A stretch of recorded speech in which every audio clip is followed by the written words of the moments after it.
Kalau bolak-balik matur niki berkali-kali di tempat ngaji. Kimki jenane eling mboten ada masalah ingatan ini eling tenan.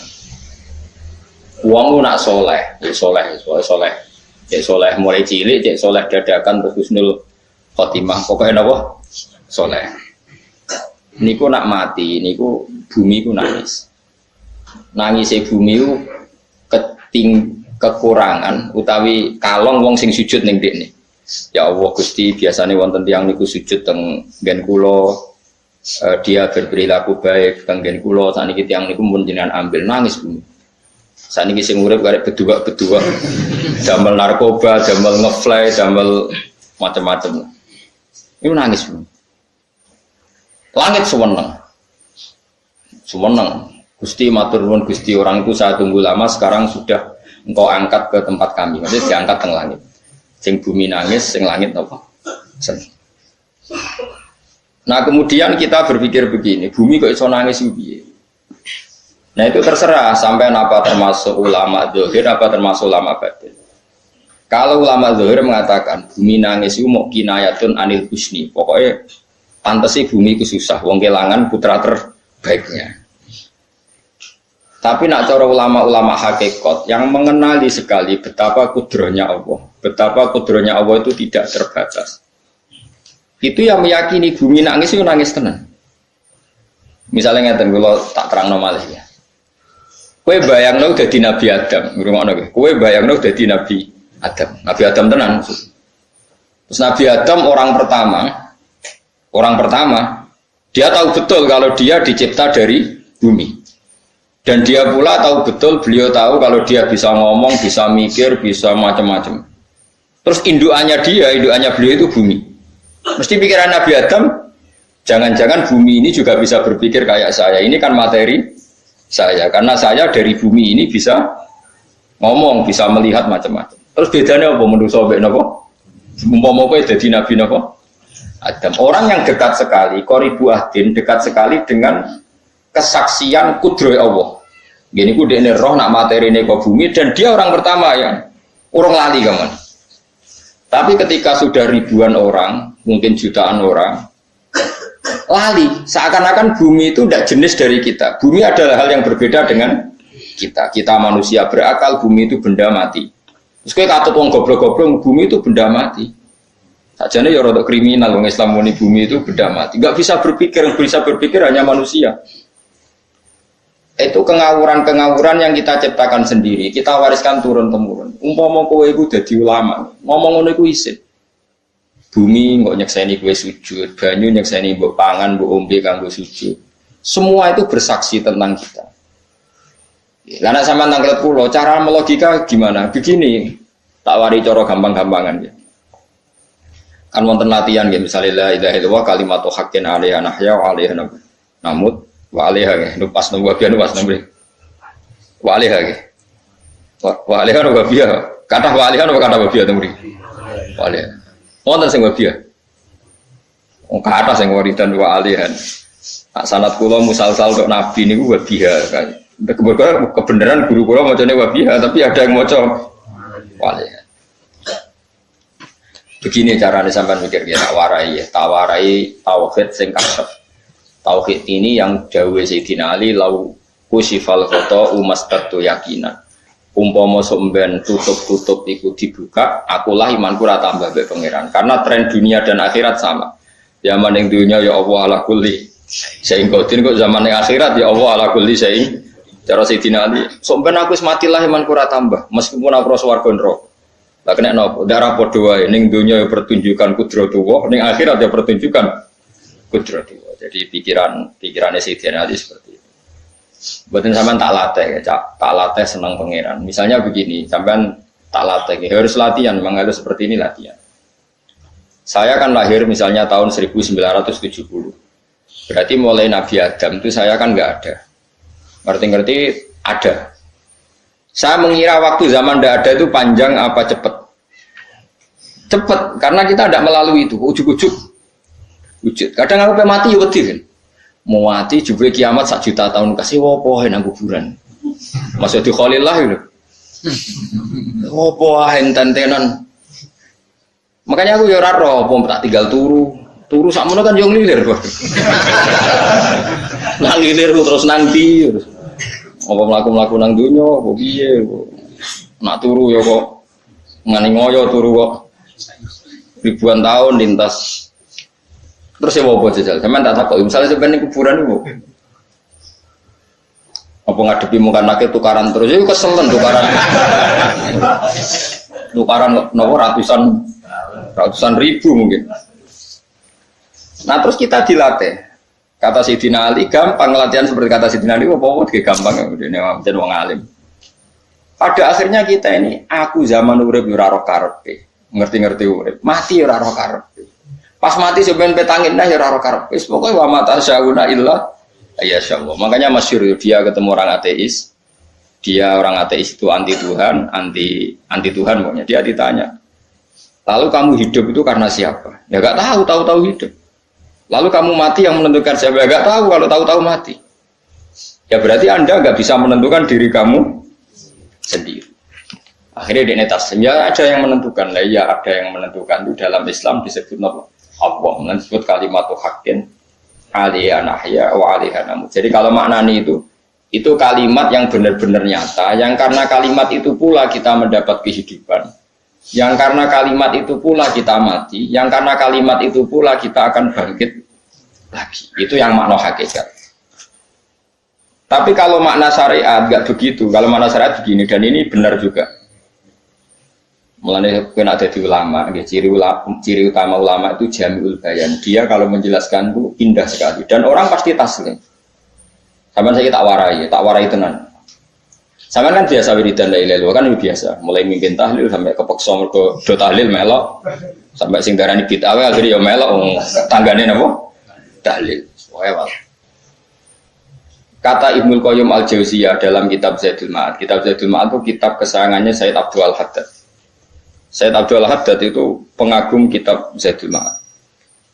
Padahal kitab ini dikarang oleh muridnya Ibnu Taimiyah. Abdul Haddad itu gak seneng Ibnu Taimiyah tapi seneng muridnya. Jadi di sini ulama ya demokratis. Gak seneng gurunya tapi seneng. Saja nih Ibnu Taimiyah itu orang baik. Ya ulama top ya baik, ya waras top. Tapi ngerti-ngerti Wahabi itu identik dengan Ibnu Taimiyah. Akhirnya ulama ahli sunnah penyebut itu terus izin. Mulane kiai-kiai ora ono sing dalil kok lek Ibnu Taimiyah mergo dicap. Ada Ibnu Taimiyah wong anu. Di kitab-kitab kita termasuk Syekh Muhammad Piyambak nanya Ibnu Taimiyah qala Syekhul Islam nopo qala. Tapi kan ini sudah milik Wahabi. Sehingga kita ini terus akhirnya gak gelem nyebut. Jadi kitab koyo dalil fastabiqul khairat iki apa iki dalil yo dhewe-dhewe. Wah parah tenan wong-wong. Dulu saya melihat orang enggak kunut itu ya biasa. Mergo saya sebagai wong alim ngerti iku madzhab Abu Hanifah. Saya kira arah kunut Muhammadiyah. Kita ini sebetulnya ahli ilmi enggak tahu kunut itu madzhabnya siapa kita. Itu madzhabnya Abu Hanifah, yang kunut madzhab Syafi'i. Tapi tahu-tahu iki madzhab NU, iki madzhab Muhammad. Mana ada orang-orang ini bisa punya madzhab? Ngalime sepiro nganti dadi no madzhab. Tapi sudah dibahas, wis dadi apa? Wajo apa sih? Mas repot-repot. Tak warai ini. Sampean ben nglafal oleh ilmu iku keren ya. Keren tenan bener keren-keren. Ngendikane Ibnu Qayyim Al-Jauziyah itu gini. Min asliha khuliqatil jannah wa min asliha khuliqatin nar. Terus wa min asliha khuliqatid dunya wa min asliha buisatir rasul. Wa min asliha qatalar rasul. Oh, terus sampai sekarang saya tak bedai. Surga itu kan digawe kelas VIP. VIP mewah. Terus jari rugane widadari ora kan nak wingi terus. Kira 70. 70. Wayu kabeh kan ora ono sing kriting kok. Wayu kabeh terus gak tahu delok wong liya. Kadang bojo kita wis elek jek delok. Widadari sifatnya maksuratun fil qiyam. Jadi gak tahu keluyuran ning ndi. Wayu kabeh. Lak. Surga yang semewah itu selek itu ya bagi mereka sing nglafadzno atau yang menerima la ilaha illallah. Neraka sekarang dibikin dalam itu. Jari Abu Hurairah neraka itu tes-tesane benda kamu jatuhkan ke neraka itu untuk santet ke bawah itu nunggu 70 tahun. Kila 70.000 tahun. Jika nak HP mu mbok ceblok nang neraka itu ceblok itu ngenteni 70. Betapa dalamnya ngentekno bego piro ya bayang. Oh itu kontraktor mana saja tidak sanggup itu disuruh ngeduk kedalaman neraka. Iku ya mau kanggo wong sing menolak la ilaha illallah. Jadi kalimat ini luar biasa. Swarga digawe bagi yang nerima, neraka digawe ya untuk yang menolak. Ya kalimat sing kowe nak tahlilan turu iku lho. Iku kalimat sing nggo alasan Allah gawe swarga. Terus kalimat sing suwe-suwe sing lafadzno diarani bid'ah iku. Itu kalimat sesakral ini nasib akhir zaman itu entek. Gara-gara dilafadzno tahlilan tersangka jadi apa? Dulu kalimat yang dipuja-puja penyebab surga dan neraka. Saiki kalimat itu tersangka. Mau perkara napa? Bid'ah. Wis aja melok-melok, kowe debat ya ora iso makili aku sebarno iso. Kok ben terusno tok dalan kok. Berarti la ilaha illallah itu kalimat yang surga dibikin karena itu, neraka dibikin ya karena itu. Kemudian Allah punya sunnah, lalu butuh pelatihan. Dikasihlah Allah gawe bumi. Piye manusia butuh latihan, dibikinlah bumi. Dan ini latihan ikrar la ilaha illallah dengan sadar, dibikinlah bumi, lihat buakum terus dites. Wes digawe bumi, ono makanan, ono minuman, ono wayah, ono pegatan macam-macam, ono diutang sebulat macam-macam. Gue ngetes, eling la ilaha illallah, eling utangi, eling la ilaha illallah, eling kasusnya, pokoknya dites. Karena nggak fair kalau Allah bikin itu kemudian nggak dites, dibikinlah darul imtihan. Dunia itu bahasa Arabnya darul imtihan, tempat tes-tesan. Imtihan mana apa? Tes, lihat buakum diuji. Pas diuji kita hidup. Artinya kita dihidupkannya pun oleh Allah demi tes-tesan. Dan itu disebut kalimatul haqqin alaiha. Nah ya sebenarnya kita hidup pun ini untuk dites. Pada akhirnya la ilaha illallah apa enggak? Paham ya? Terus dites. Allah itu juga secara hukum itu kan nggak fair, dites kok nggak punya pemandu. Dibikinlah rusul, diutuslah para rusul untuk pemandu. Tes itu kan butuh seru. Pemandu tok ora ono musuhe kan gak seru. Dibikinlah setan. Sakjane sebagian kita sudah setan tapi ini ben seru. Lho ndak setan kan minal jinnati mana rumangsamu setan sapa. Baik setan minal jinnati mana. Jadi kan amni auzubillahi minasyaitonir rajim terjemahnya berlindung Allah dari saya sendiri ya Allah itu. Itu kalau lama dulu biasa auzubillahi min syururi anfusina wa min sayyiati a'malina. Sebenarnya kita berlindung hanya dari setan yang jauh, iblis benda. Ya setan diri kamu sendiri min syururi anfusina, dari kejelekan diri kita. Ngomongnya do ujug, ngomongnya setan ku makhluk gaib sing piye. Lha kowe iku sapa? Nganti kowe maksiat terus mergo akrab klop, roh mbek setan klop. Mulai terus maksiat. Dah. Allah ngutus pemandu yang ngecul setan ben fair. Napa? Fair. Jadi semua darul ibtila ini juga demi kalimat. Makanya disebut kalimatul haqqin sing alaiha nahya. Kita hidup ya demi mendapatkan kalimat itu. Kita mati nanti ya demi kalimat itu, artinya mati ke neraka ya karena kalimat itu kita menolak atau mengabaikan. Masuk surga ya karena kalimat itu kita hormat, kita benar dalam memperlakukan kalimat itu. Jadi alaiha nahya wa alaiha nahya. Terus wa alaiha nub'as karuan, kalau kamu termasuk minal aminin ya nub'as minas solihin, kalau minal kafirin ya nub'as minad dzalimin. Tapi semua desain dunia ini hanya demi kalimat la ilaha illallah Muhammadur Rasulullah. Nah ini kan penting. Bagaimana mungkin kemudian kalimat sesakral ini, sehebat ini, kemudian ada orang tahlil kamu tidur. Kok iso? Kalau jangan kok iso lah undur. Misalnya kayak mangkel, kalau mangkel sing mimpin, wira berbas. Bagaimana mungkin kalimat yang menyelamatkan Anda, kemudian Anda anggap problem? Elek gak?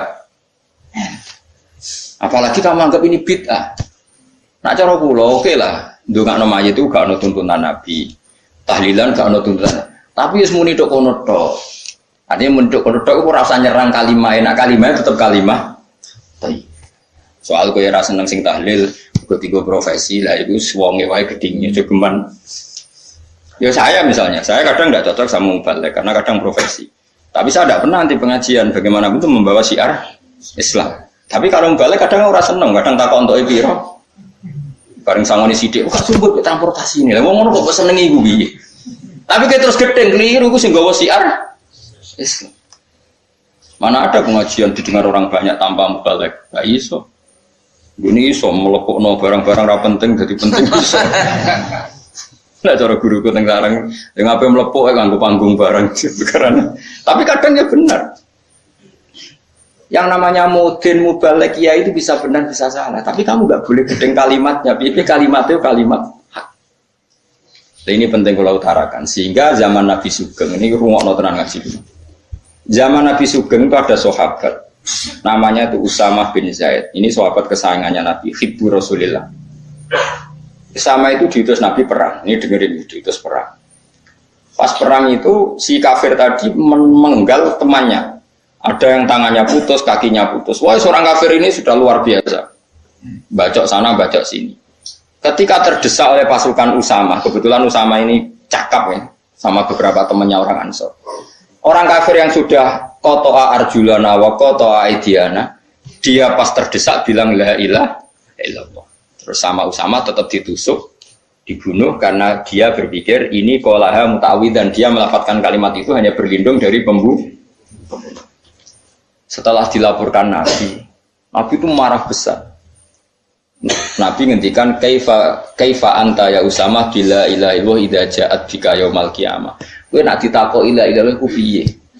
Piye wis ngomong la ilaha illallah, tapi sampai ngomong ngoten sausé ngethoki tangan kula, maksudnya tangan kula tangan kelompok saya, kaki saya. Nabi tetap jawab kaifa bila ilaha illallah idza ja'at bika yaumal qiyamah. Oh, Nabi menyoal. Sampai menjadi fatwa ijma'nya fuqaha, siapapun yang melafadzkan la ilaha illallah harus kita terima meskipun qolaha muta'awwidzan, meskipun saat melakukan hanya cara zahir berlindung dari ya, sehingga kita terima. Orang kafir yang 80 tahun kafir melafadzkan la ilaha illallah 1 menit menjadi mukmin. Sampai ada ayat qulil ladzina kafaru iyantahu yufar lahum ma qad. Ini kalimat yang sakral, bahkan kafir yang 80 tahun saja menjadi mukmin hanya karena melafadzkan la ilaha. Mulanya yang ngaji saya, yang senang saya, jangan pernah kamu mengatakan ada bid'ah yang orang bisa jadi kafir. Bagaimana mungkin orang mukmin yang ke kuburan dan melafadzkan la ilaha illallah kamu katakan kafir? Padahal kalimat ini yang kafir 80 tahun saja menjadi mukmin. Saiki ana wong lafadzno la ilaha illallah mergo salah tempat pinggir patok mbok arani kafir. Kok aneh. Musim kafir 80 tahun dadi mukmin iki gara-gara ngafalno la ilaha illallah dadi kafir. Mergo mau salah tempat ning pinggir apa? Patok. Boyen ora cocok ning nganggur, wong sering ziarah nganggur. Nyatane ya tenan. Cara dene pegawai negeri ora sering ziarah. Nah iku tapi ora usah muni kafir, namanya kafir gak mungkin lah. Coba kalimat ini itu orang kafir yang 80 tahun menjadi apa coba dengan melafadzkan kalimat ini? Mukmin kan? Berarti kalimat ini adalah kalimat penghilang kekafir. Lalu karena dilafadzkan secara salah dianggap kafir. Hanya karena kita itu tidak mungkin. Makanya sebetulnya Wahabi yang alim-alim itu tidak berpendapat demikian. Saya punya beberapa referensi Wahabi yang alim itu tidak pernah mengkafir-kafirkan orang karena perdebatannya seperti itu. Misalnya ini wis kewajiban. Sebenarnya kalau orang alim itu ya mirip-mirip, entah Wahabi entah tidak mirip-mirip. Karena kalimat tadi. Wahabi itu kitab terbesarnya itu Ibnu Taimiyah. Ibnu Taimiyah itu punya murid Ibnu Qayyim Al-Jauziyah. Sampai sekarang saya lihat di fatwanya Ibnu Taimiyah itu begitu hormat sama orang-orang kita ini sama. Tapi tahu-tahu lewat penyaduran sana sini itu menjadi kacau. Jadi kalau balik ini malah ya, sampai nak kepengen dua nikmat batinah seperti tadi yang saya utarakan. Swarga dicipta sedemikian mewah ya demi yang menerima la ilaha illallah. Terus neraka dibikin se ekstrim itu juga bagi yang nolak.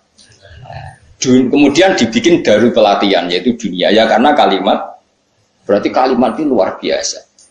Wa biha qamatis samawati wal ardu. Kalimat ini pulang menjadikan langit bumi berbon. Lalu sekarang kita bisa ngomong, bisa berpikir, bisa ngadekno BPKB macam-macam. Itu karena kita sendiri apa karena kudratullah? Saya tanya. Karena kudratullah.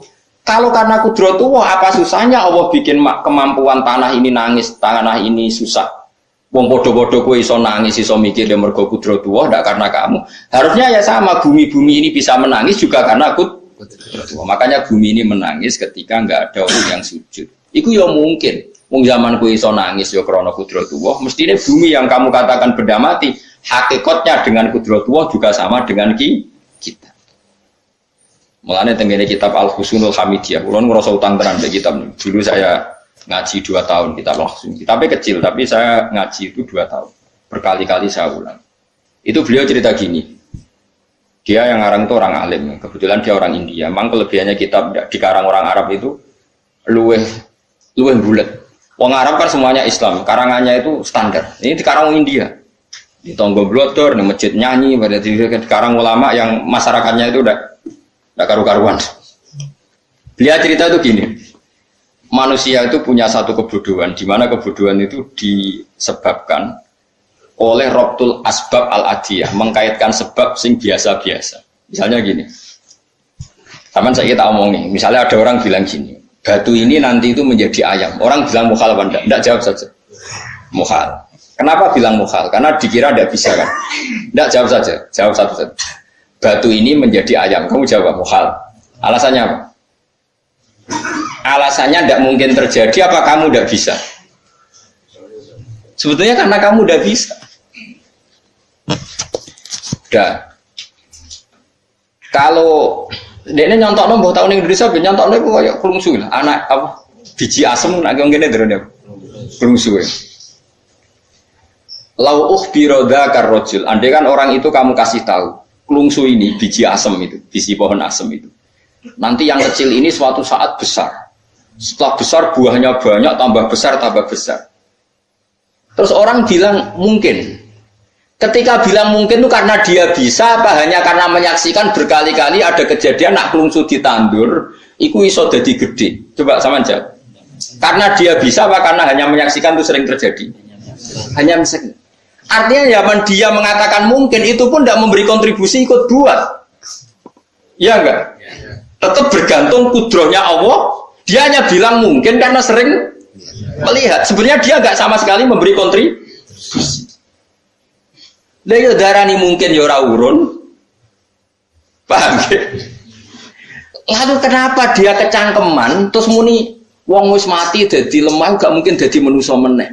Lho zaman dadi manusa sing wis ngene iki kok mani dene lara melok gawe. Terus muni mungkin mergo sering terjadi, sering roh, sering bersaksi. Berarti sebenarnya manusia itu pakai ukuran dia mampu tidak mampu apa pakai ukuran bersaksi melihat? Bersaksi. Nah, ini kan problem, kita sebagai manusia itu problem. Lalu disebut wakanal insanu zaluman jauh wis goblok aja. Mergo manusia ku nek wis goblok. Makanya saya kemarin diminta ngisi di pondok kajian. Kalau sampean berdebat sama orang ateis atau orang komunis itu gampang saja. Dilatih begini seperti teorinya Quran. Ya nanti saya teruskan ini tak ulang lagi ya. Saya ulang lagi ya. Andai kan nggak pernah terjadi telur itu jadi ayam, nggak pernah terjadi sama sekali. Telur itu jadi ayam. Terus kamu mengasih tahu orang tadi, telur ini loh nanti jadi hewan yang hidup terus terbang. Mesti dia bilang muhal, mau benda mati kok nanti jadi benda hidup yang terbang ngalor ngidul. Berhubung sering terjadi dan dia pun tidak ikut bikin, bilang mungkin. Paham?